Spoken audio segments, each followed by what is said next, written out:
ओम श्री गणेशाय नमः। श्री शिव महापुराणे सप्तमयां वायव्य संहितायां अथ सप्तमो अध्याय। हिंदी अनुवाद। उपमन्यु ने कहा, विश्व विलक्षण विद्या उस परमात्मा की स्वाभाविक शक्ति है। वह एक होने पर भी अनेक प्रकार से वैसे प्रकाशित होता है जैसे सूर्य की कांति। उसकी इच्छा, ज्ञान, क्रिया आदि अनंत शक्तियां जो माया से प्रकट हुई हैं, जैसे आग से उसकी चिंगारियां प्रकट होती हैं। सदा शिवेश्वर से जो विद्या, अविद्या, ईश्वर आदि उत्पन्न हुए, वे पर से भी परे जो प्रकृति है तथा महत से लेकर विशेष पर्यंत ब्रह्मा आदि मूर्तियां और भी जो कुछ है, वे सब निस्संदेह उसी का कार्य है। वह शक्ति सर्वत्र व्याप्त है, सूक्ष्म है, प्रबोध है और आनंद रूप वाली है। चंद्रशेखर देव उसी से शक्तिमान कहे जाते हैं। जानने योग्य शिव शिवा है, वे ही विद्या, प्रजा, श्रुति, स्मृति, घृति, स्थिति, निष्ठा, ज्ञान, इच्छा, कर्म, आज्ञा तथा शक्ति है। उस पर ब्रह्मा की दो विद्याएं हैं, पर और अपर, क्योंकि शुद्ध विद्या और शुद्ध कला ये सब शक्ति का ही कार्य है। माया, प्रकृति, जीव, विकार, विकृति, सत असत जो कुछ भी है, वह सब शक्ति से ही व्याप्त है। उसी देवी ने इस संपूर्ण चर अचर ब्रह्मांड को अपनी लीला से मोहित कर रखा और वही इसे मुक्त भी कराती है। इसी 27 प्रकार वाली माया से वे सर्वेश विश्व को व्याप्त कर स्थित हैं। उन्हीं से मुक्ति मिलती है। प्राचीन काल में मुक्ति चाहने वाले कुछ ब्रह्मावादी मुनिजन संदेह में पड़कर आपस में विचारने लगे, क्या कारण है, कहाँ से हम पैदा हुए, किससे हम जी रहे हैं, कहाँ हमारी प्रतिष्ठा है और हम किसके अधिकार में हैं, हम रात दिन किसके कारण सुख से रहते हैं।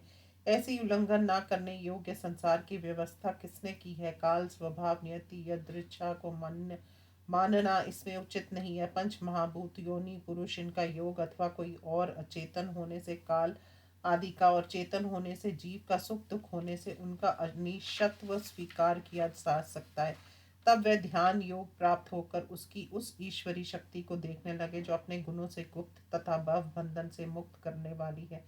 उससे बंधन मुक्त होकर उन्होंने सब कारणों के कारण शक्तिमान महादेव को दिव्य दृष्टि से देखा, जो काल, आत्मा सहित संपूर्ण जगत के कारण है, अप्रमेय है। वे ही इस शक्ति के साथ विराजमान है। फिर प्रसाद योग, परम योग तथा भक्ति योग से उन्हें देखकर वह दिव्य गति को प्राप्त हुए। इसलिए जो शक्ति सहित शिव जी को हृदय में देखते हैं, उन्हीं को शाश्वत शांति मिलती है, दूसरों को नहीं। ऐसा वेद वाक्य है। शक्तिमान का शक्ति से कभी वियोग नहीं होता, इसलिए शक्ति और शक्तिमान की कृपा से परम सुख मिलता है। मुक्ति की प्राप्ति में ज्ञान तथा कर्म की कोई आवश्यकता नहीं है। उनके प्रसन्न हो जाने पर मुक्ति अपने हाथ में आ जाती है। देव, दानव, पशु, पक्षी, शुक्र, कृमि कोई भी हो, उनकी कृपा से मुक्त हो जाता है। गर्भ में स्थित हो, पैदा हो रहा हो, बालक, युवा, वृद्ध, मरता हुआ, स्वर्ग या नरक में स्थित, पतित, धर्मात्मा, पंडित, मूर्ख कोई भी हो, उनके प्रसन्न होने पर निस्संदेह तत्काल मुक्त हो जाता है।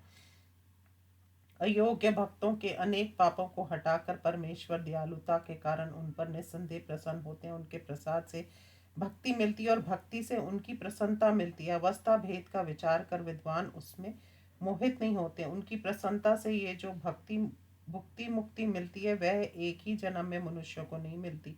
श्रुति स्मृति द्वारा निर्दिष्ट धर्माचरण करने वालों अनेक जन्मों से सिद्ध, ज्ञानी तथा विरक्त पुरुषों पर महेश्वर प्रसन्न होते हैं। शिव जी के प्रसन्न हो जाने पर मनुष्य बुद्धिपूर्वक वह मेरे स्वामी है ये सोचकर थोड़ी भक्ति करने लगता है। अनेक प्रकार के शैव धर्मों से मनुष्य तप से जुड़ता है। उसका अभ्यास होने पर श्रेष्ठ भक्ति उत्पन्न होती है। उस परम भक्ति से उस उत्तम शिव प्रसाद प्राप्त होता है। उस प्रसाद से सब बंधनों से मुक्ति होती है और मुक्ति को निर्वाण की प्राप्ति होती है। थोड़ा सा भी शिव के प्रति भक्ति भाव रखने वाला पुरुष 3 जन्म के बाद जन्म बंधन से मुक्त हो जाता है, इसमें संदेह नहीं है। शरीर के अवयवों से तथा मन से की जाने वाली सेवा को भक्ति कहते हैं। वह मन, वाणी, शरीर भेद से 3 प्रकार की होती है। शिव रूप का चिंतन मानसी सेवा, जप आदि वाणी की सेवा और पूजा प्रणाम आदि शारीरिक सेवा, यही 3 प्रकार की सेवा शिव धर्म है। परमात्मा शिव जी ने उसे 5 प्रकार का कहा है। संक्षेप से वह 5 ये हैं: तप, कर्म, जप, ध्यान, ज्ञान। लिंग पूजन आदि को कर्म, चंद्रायन आदि को तप कहा है। जप 3 प्रकार का है: शिव जी का स्मरण, चिंतन, मनन। शैव शास्त्र में वर्णित ज्ञान को ही यहाँ ज्ञान माना गया है। श्री कंठ शिव जी ने इस शिवागम का उपदेश दया करके पार्वती जी को दिया था। शिव भक्तों का यही एक आधार है, इसलिए अपना हित चाहने वाला बुद्धिमान पुरुष विषयों का साथ छोड़कर परम कारण शिव के प्रति भक्ति भावना को बढ़ाए। इस प्रकार श्री शिव महापुराण में शिव तत्व वर्णन नामक 7वां अध्याय समाप्त। ओम नमः शिवाय।